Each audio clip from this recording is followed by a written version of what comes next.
Il faut s'informer sur la manière dont ce que nous consommons tous les jours, d'où ça vient et comment ça a été produit.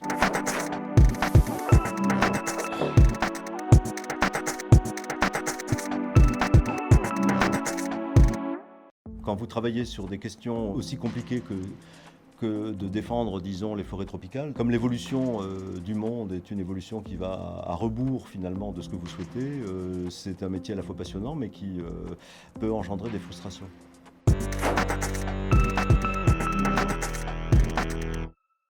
Disons que l'Europe, par notre consommation, nous sommes responsables, grosso modo, hein, il y a beaucoup d'incertitudes, mais autour de 10% de la déforestation mondiale. C'est ce que nous, Européens, nous consommons, à la fois dans ce qu'on met dans nos carburants, mais également de ce que nous mangeons.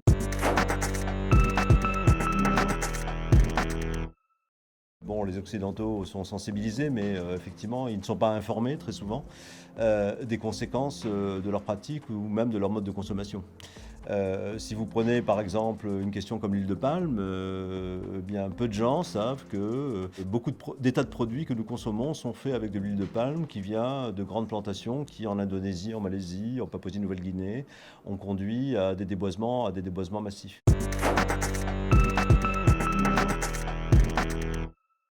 D'abord réfléchir à ce que l'on consomme. Donc il faut s'informer sur la manière dont ce que nous consommons tous les jours, d'où ça vient et comment ça a été produit. Nous avons tous des téléphones portables. Une partie de ce téléphone portable, il y a du coltan, il y a du cobalt dedans, etc. Ça va venir en partie de mines de République démocratique du Congo, avec des tas de forêts qui ont été totalement perturbées, dégradées, etc. Si on change de téléphone tous les 6 mois, ben, il faut quand même avoir une certaine idée des conséquences que ça va avoir. On peut commencer à réfléchir, soit d'acheter des smartphones responsables, ça existe, soit acheter des produits recyclés.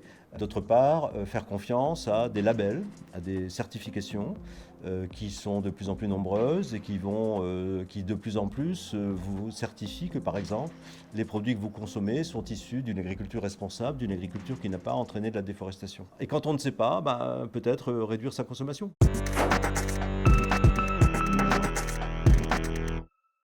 Elles doivent absolument s'informer et elles doivent surtout responsabiliser leurs sous-traitants. Parce que le problème, c'est que les entreprises ont des sous-traitants, ont des chaînes d'approvisionnement qui sont souvent longues et complexes. Elles doivent se sentir responsables de ce que font leurs sous-traitants. Faire ce qu'on appelle une diligence raisonnée, c'est-à-dire de leur demander de prendre tous les moyens raisonnables pour s'assurer que les produits qu'ils importent ne sont pas impliqués dans de la déforestation.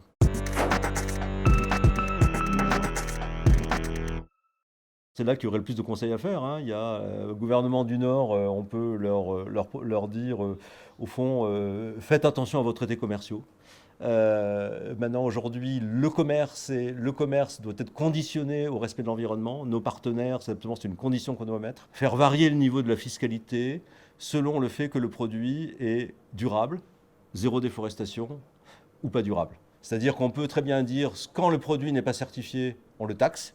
Et quand, par contre, les produits sont des produits qui sont certifiés zéro déforestation, il faut qu'il y ait une différence, il faut le détaxer. Il faut effectivement que sa taxe soit à zéro. Il y a des mécanismes internationaux qui permettent de rémunérer des pays pour la bonne gestion de leurs forêts, ou pour la réduction de la déforestation. Donc on a un certain nombre de choses à faire.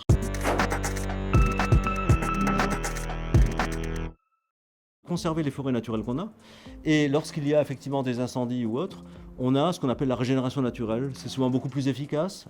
Elle peut être assistée, c'est-à-dire qu'on peut effectivement replanter à quelques endroits particulièrement critiques, aider certaines espèces effectivement en éliminant leurs concurrents à se développer plus. Donc on peut faire la régénération naturelle assistée. C'est beaucoup plus intéressant du point de vue biodiversité, beaucoup plus intéressant du point de vue résilience, et même du point de vue financier et économique, c'est beaucoup moins cher.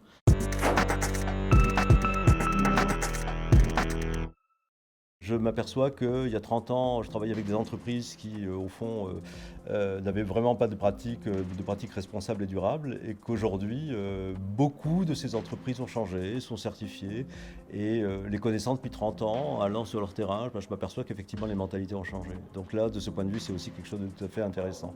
Donc il y a des choses qui changent du côté des entreprises, il y a aussi des choses qui changent du côté des gouvernements et des politiques publiques.